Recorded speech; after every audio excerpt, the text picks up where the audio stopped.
what we know about learning organizations and the pyramid regarding data, information, knowledge, and wisdom.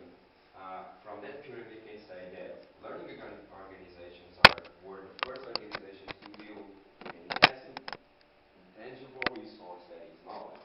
So it's the relation we have today. According to the literature, wise organizations will go further beyond knowledge and will try to use wisdom in order to help them cope with their decisions. Although this context is very interesting because so far literature in knowledge management has focused on three levels, as we're going to see. The strategy, usually knowledge management is strategy in the pure business sense, customers and processes, and in pure processes we have usually the technical skill about knowledge management systems, and of course this is a component from context. So we have the context again, and was the basis for knowledge management. In fact, the most traditional work on knowledge management came from Professor Nonaka in Japan, and what it evaluates is not the process itself, but the context. So we need to move along. What is a learning organization? In fact, there is not a definition for a learning organization. It's kind of an accurate definition. In fact, I put some jellies over there because it's a jelly definition. It's like, there is no common sense or is no explicit definition for learning organization.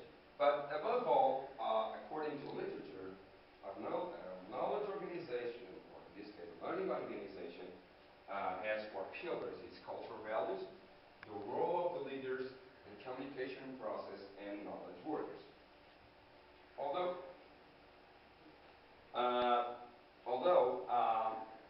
in these dimensions, we have sub-dimensions.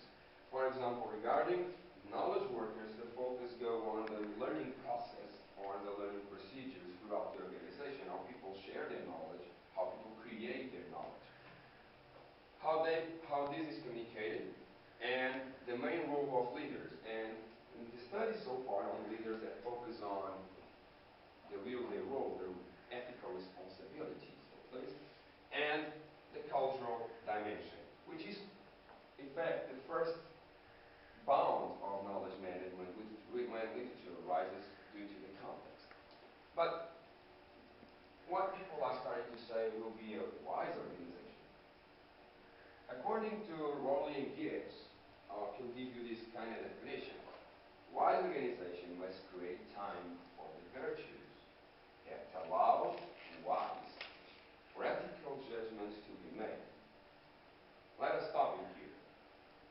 We have this marvelous conversation yesterday, me and Angie, and I'm sure that Christina at noon will say something similar. Our main point in here is at least some difference from the learning organizations. It's must create time for the virtues. Must create time in the sense of giving space to people. Stop, think, chat, talk. It's necessary to give those space to people because in learning organizations today, people don't have time to do it. What it imposes models for giving the results, but the main part that is to give time to people to discuss and to think on their behaviors is being diminishing. On the other hand, it says an organization has a temporality where it remembers the past and